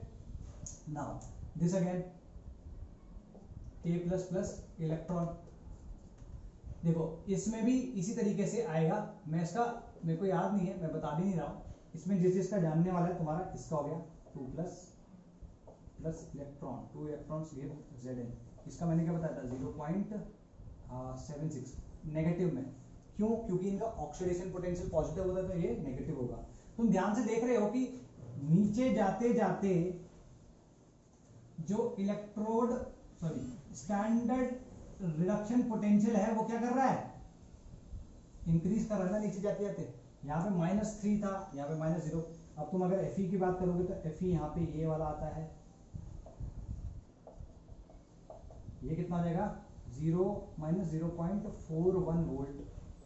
अगर कोई गलती से मैं कोई वैल्यू अलग लिखूं तो एक बार चेक कर लेना, हालांकि जितनी मुझे याद है मैं सिर्फ वही लिख रहा हूँ, बाकी लिख भी नहीं रहा हूँ। इनफैक्ट तुम ये बनाओगे और तब तुम लिख लेना अपने आप से वैल्यू, कहीं कैसे मतलब एनसीईआरटी में होनी चाहिए, ठीक। अच्छा जी, अब हम बात करेंगे इसकी, हम 0 बता चुके हैं, ठीक। Ag का क्या होगा, Ag++ इलेक्ट्रॉन गिव्स Ag, इसका जो आता है, क्योंकि देखो यहाँ -3 से कम होते होते होते होते होते ये 0 तक पहुंच गया, अब 0 से तो ऊपर ही आएगा ना, पॉजिटिव आएगा, तो यहाँ पर जो आता है ये आता है 0.80 वोल्ट, ठीक है। Cu का अगर तुम देखो तो 0.34 वोल्ट, इसका क्या होता है Cu2+2 इलेक्ट्रॉन्स गिव्स Cu, बाकी ये सॉलिड एक्वस सब तुम लिखते रहना भाई, ठीक है। और यहाँ जो होता है, यहाँ ध्यान से देखोगे तो F2+2 इलेक्ट्रॉन्स गिव्स 2F-, ठीक है, ये होता है 2.87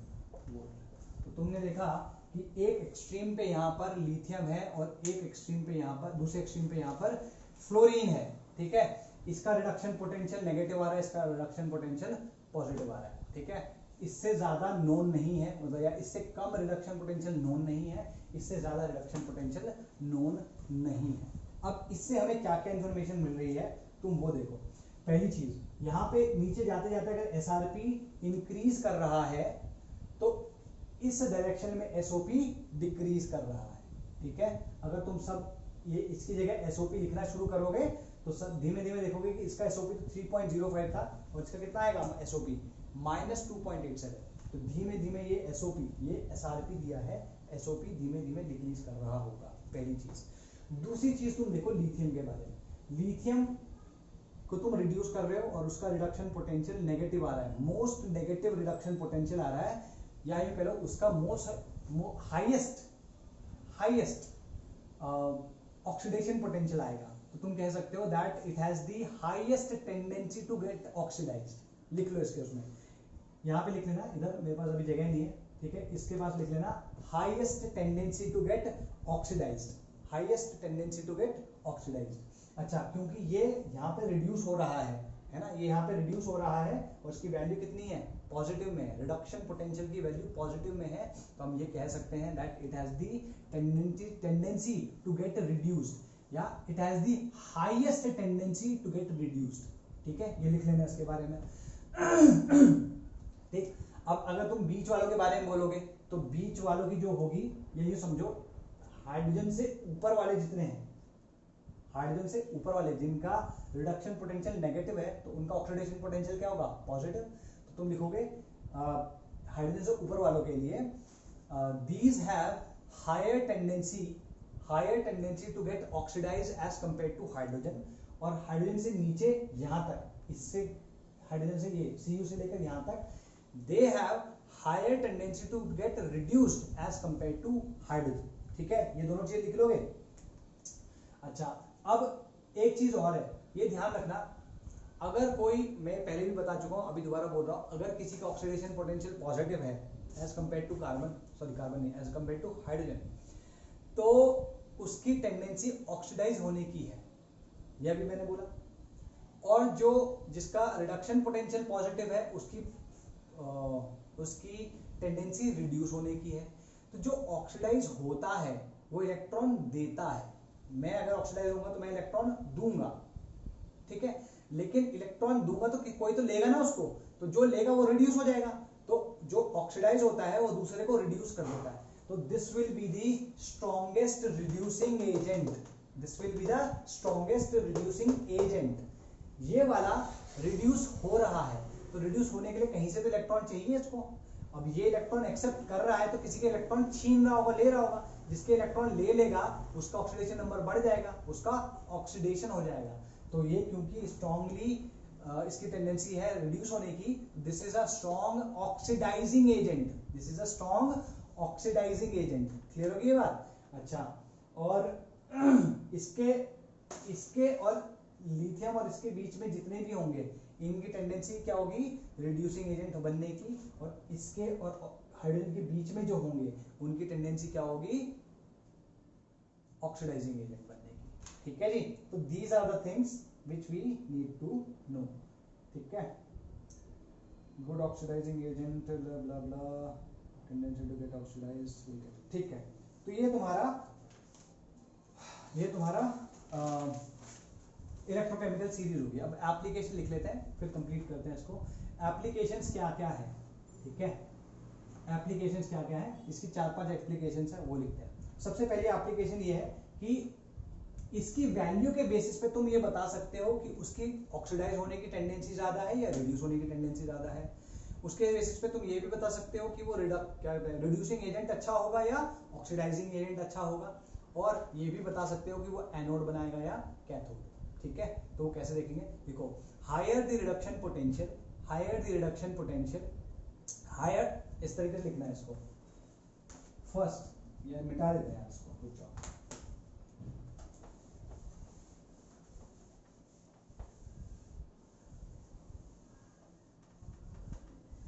इसको लिखना एप्लीकेशंस ऑफ ECS। ठीक है, पहला क्या है? लिखो हायर द रिडक्शन या standard reduction potential, higher the tendency to reduce, higher the tendency to get reduced. ठीक है, सुटेबल फॉर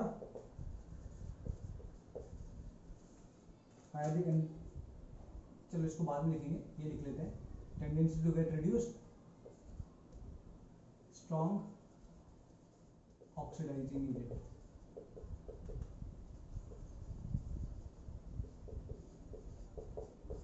ठीक है, और अगर इसका उल्टा लिखना चाहो तो क्या लिखोगे?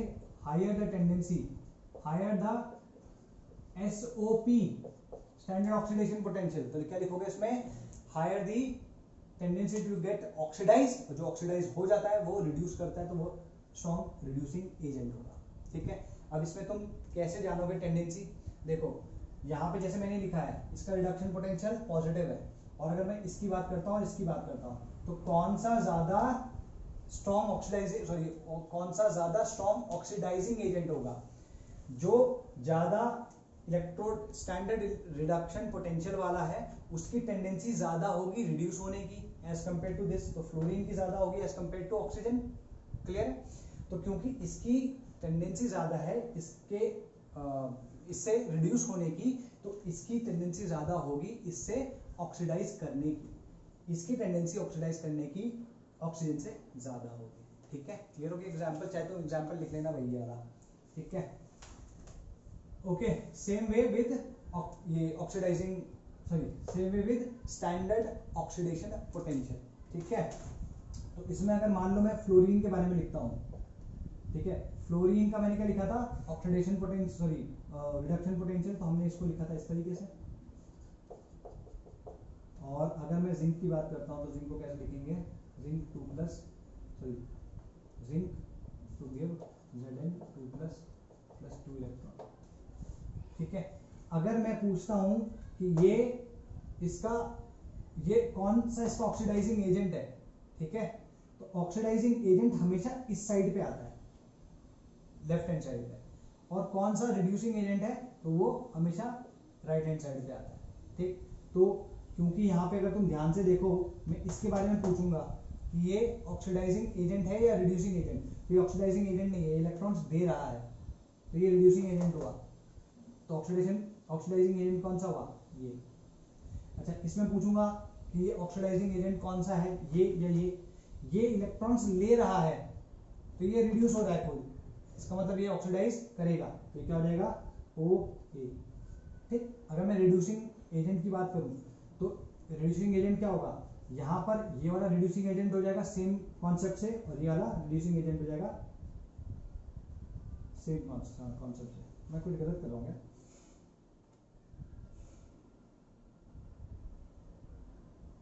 अच्छा, मैंने इसका यहाँ ओके मैंने गलत लिख दिया ये। अगर मैं इसको रिडक्शन की फॉर्म में लिखूंगा, सॉरी, अगर मैं इसको रिडक्शन की फॉर्म में लिखूंगा तो कैसे लिखूंगा, Zn 2 plus 2 electrons gives Zn।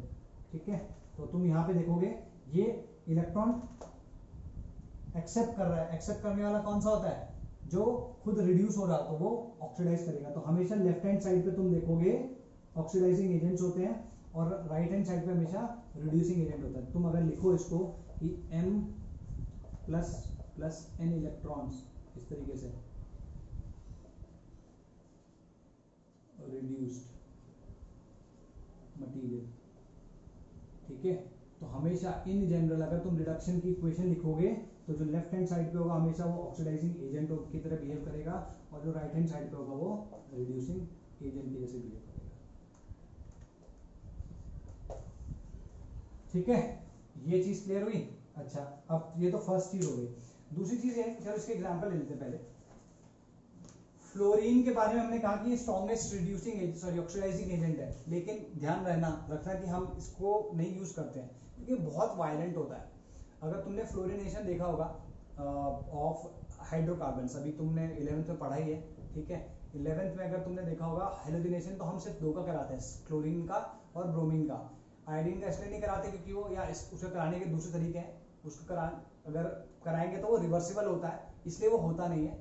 Fluorine का इसलिए नहीं कराते क्योंकि वो बहुत वायलेंट होता है, मतलब वो क्या करेगा, सीधे हाइड्रोकार्बन को जला के कार्बन बना देगा, चार कर देगा उसको, ठीक है, तो इसलिए हम फ्लोरीन को नहीं यूज करते हैं। ठीक, तो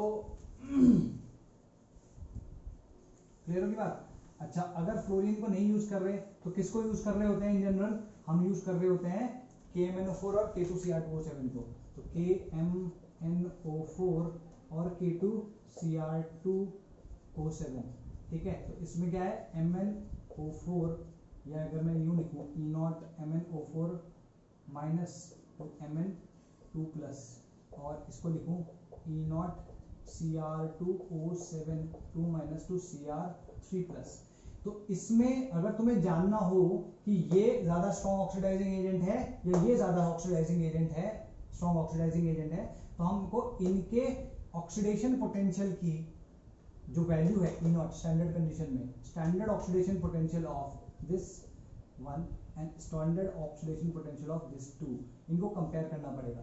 जिसकी वैल्यू ज्यादा होगी वो ज्यादा स्ट्रॉन्ग ऑक्सीडाइजिंग एजेंट होगा। तो इसकी वैल्यू आती है 1.51 वोल्ट, ये स्टैंडर्ड ऑक्सीडेशन पोटेंशियल बोल रहा हूँ, और इसकी होती है 1.4 वोल्ट। तुम्हारा जेई में क्वेश्चन आया है, मैं कल करवाऊंगा जो क्वेश्चन था उसमें वो क्वेश्चन को करवाऊंगा। SOP 1.51 वोल्ट है, ये SOP2 1.4 वोल्ट है, ठीक है जी। तो दोनों के SOP को तुम कंपेयर करो, किसका ज्यादा है, इसका ज्यादा है, therefore KMnO4 is a stronger oxidizing agent than K2Cr2O7। Are we clear? Simple है ना, ठीक है जी। नेक्स्ट लिखो, इसमें अगर हमें स्पॉन्टेनिटी जाननी हो सेल की, ठीक है, अगर हमें स्पॉन्टेनिटी जाननी हो सेल की तो हम क्या करते हैं भाई, हमें जानना होता है कि जो E0 है that comes out to be positive. अगर E0 पॉजिटिव आएगा तो हम कहेंगे हाँ भाई वो सेल काम करेगा, एल्स वो काम नहीं करेगा, ठीक है। तो बोलो कि फॉर अ स्पॉन्टेनियस, ये सेकंड पॉइंट लिखना, for a spontaneous galvanic cell या voltaic cell E0 should be greater than 0, positive होना चाहिए। अगर ये पॉजिटिव होगा तो तुम्हारा ये जो फॉर्मूला है E not is equal to E cathode reduction potential minus E not anode reduction potential, तो इसको तो पॉजिटिव होना ही पड़ेगा, इसको पॉजिटिव होना पड़ेगा, इसको नेगेटिव होना पड़ेगा, क्योंकि अगर ये नेगेटिव है तो ये पॉजिटिव हो जाएगा। ठीक है, तो हम इसको देख के ये कह सकते हैं कि जिसका रिडक्शन पोटेंशियल पॉजिटिव है वो कैथोड बनने लायक है, और जिसका कैथोड रिडक्शन पोटेंशियल नेगेटिव है या लोअर है, ठीक है, वो एनोड बनने के लायक है। जैसे अगर मैं बात करूं Cu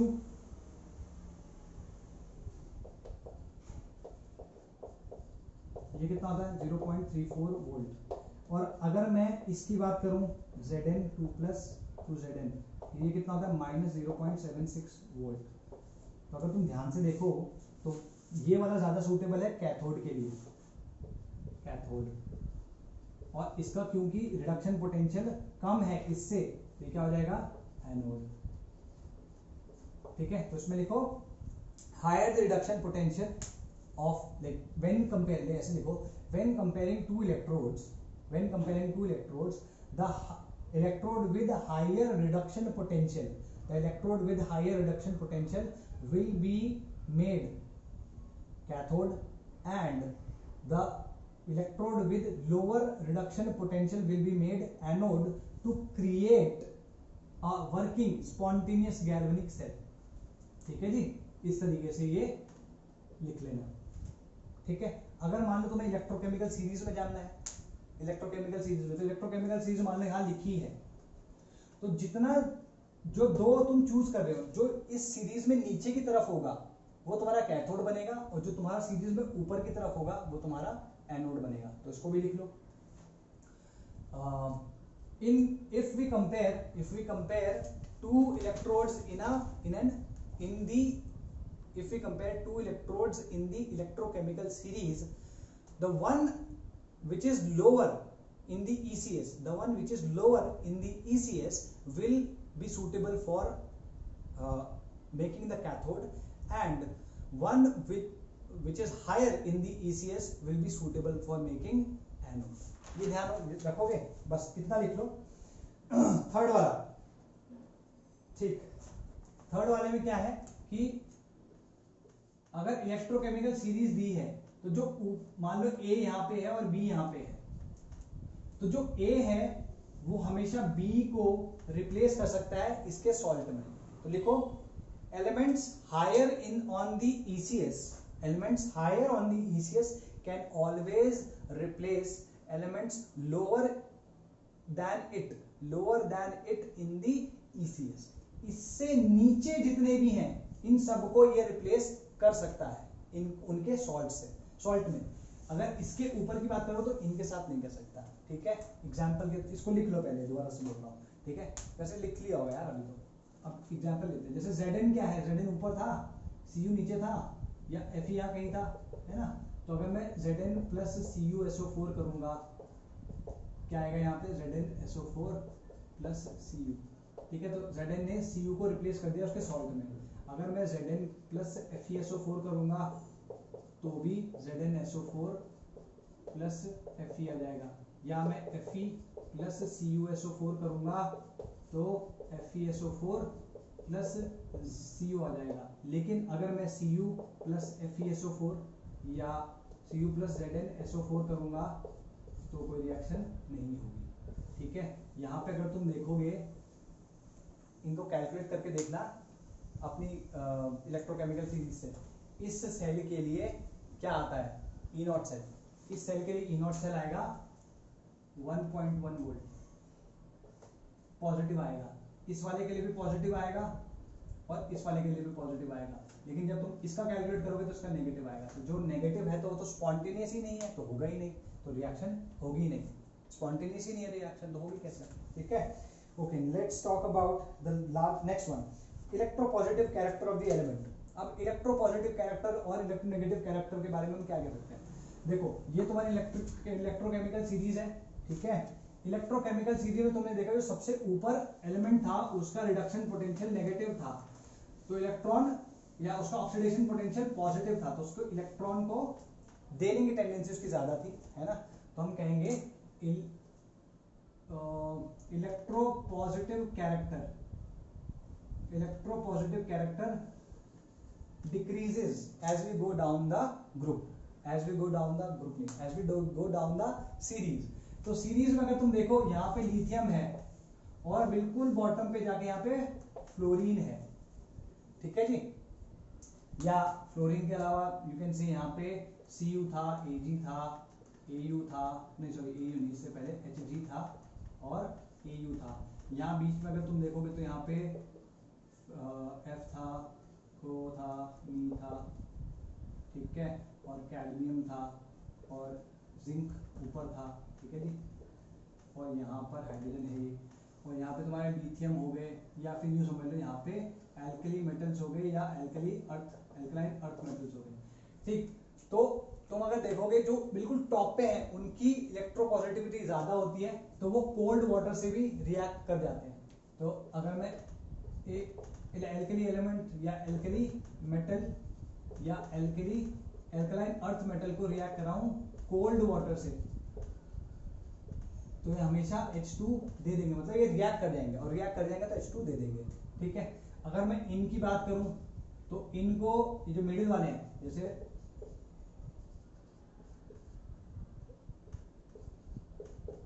इनको अगर मैं रिएक्ट कराऊंगा तो मैं कोल्ड वाटर से नहीं करा सकता, मुझे हॉट वाटर देना पड़ेगा, ठीक है। थोड़ी सी एनर्जी बढ़ानी पड़ेगी रिएक्शन की, तब जाके H2 देंगे।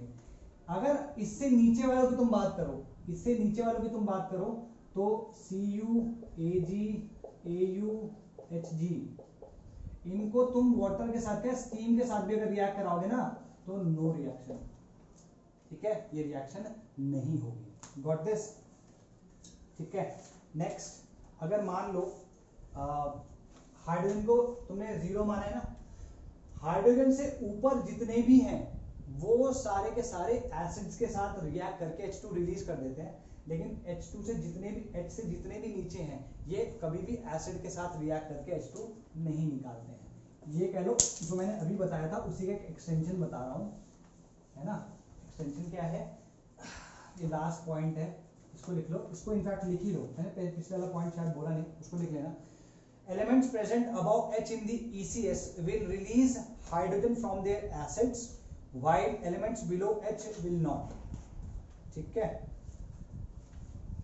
इससे पहले वाले पॉइंट पे लिख लेना, electropositivity decreases down the series and so does their reactivity, ठीक है। और जो लास्ट पॉइंट था, फिफ्थ पॉइंट क्या था, कि इसमें H के ऊपर वाले तो हाइड्रोजन को रिलीज कर देते हैं उसके एसिड से, लेकिन नीचे वाले नहीं कर पाते। तो जैसे अगर मैं Zn की बात करूं, H2SO4, तो it will give you ZnSO4 plus H2। Same में अगर तुम और किसी के लिए लिखोगे तो ऐसे दे देगा, लेकिन अगर तुम Cu प्लस H2SO4 करोगे तो it will not give you anything. या Ag, Hg या Au, किसी के साथ में अगर तुम ये एसिड के साथ में इसको रिएक्ट कराओगे तो कोई रिएक्शन नहीं, H2 रिलीज नहीं करेगा। So this is pretty much it, ठीक है जी।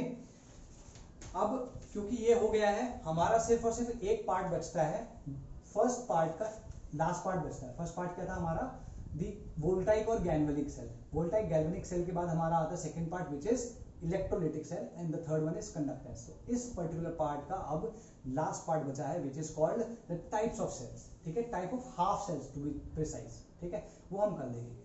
चलो भाई, बाय बाय, टेक केयर।